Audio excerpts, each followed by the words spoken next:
CMR नीति के कारण स्थानीय राइस मिलर्स के सामने उत्पन्न हो रही समस्याओं का सीधा असर किसानों पर पड़ रहा है। चावल के भंडारण की समस्या, बढ़ता खर्च और प्रशासनिक परेशानियों के चलते पहले से संकट झेल रहे किसानों की मुश्किलें और बढ़ गई है। किसानों और स्थानीय राइस मिल उद्योग के हितों की रक्षा करने, सीएमआर नीति की अन्यायपूर्ण व्यवस्थाओं को दूर करने तथा व्यवहारिक और किसान हितैषी नीति लागू करने की मांग को लेकर आज संसद भवन परिसर में आंदोलन किया गया। आंदोलन के माध्यम से केंद्र सरकार का ध्यान इस गंभीर समस्या की ओर आकर्षित किया गया। आंदोलनकारियों ने कहा कि किसानों की मेहनत और उनके हितों के साथ किसी भी प्रकार का अन्याय स्वीकार नहीं किया जाएगा। सीएमआर नीति में आवश्यक बदलाव कर किसानों और स्थानीय राइस मिलर्स को राहत देने की मांग की गई। माननीय प्रधानमंत्री मोदी जी ने ये सोचना चाहिए कि किसान आत्महत्या क्यों करते हैं। उसके पीछे का एक बड़ा रीजन है कि उनको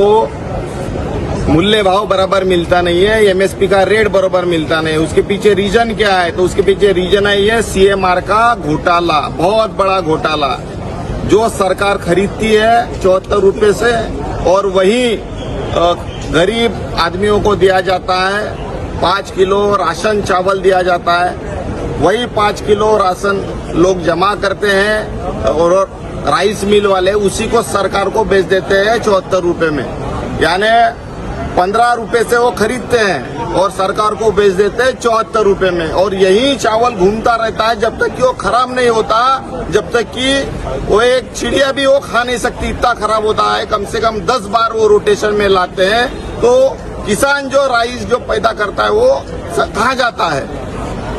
इसकी जांच होनी चाहिए कि उत्पादन जो लिमिट सरकार ने लगाई है, लिमिट क्यों लगाई है? जो चावल बेचते हैं किसान लोग वो सरकार खरीद नहीं पाती है, क्योंकि ये रोटेशन में चावल और बहुत बड़ा भ्रष्टाचार है। इसकी हमारे माननीय मोदी जी ने जांच करनी चाहिए और दोषी के ऊपर कार्रवाई करनी चाहिए। हमारी मांग है कि आप धान क्यों खरीदते हैं? डायरेक्ट चावल खरीदो किसानों से, तो बीच के दलाल जो है वो भी बिचौले भी खत्म हो जाएंगे और अच्छा रेट किसानों को मिल जाएगा।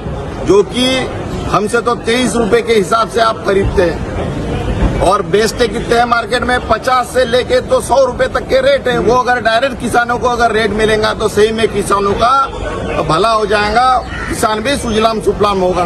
तो आपसे विनती है कि हमसे डायरेक्ट चावल आप खरीद कीजिए और ये भ्रष्टाचार को आड़ा आप कब करेंगे?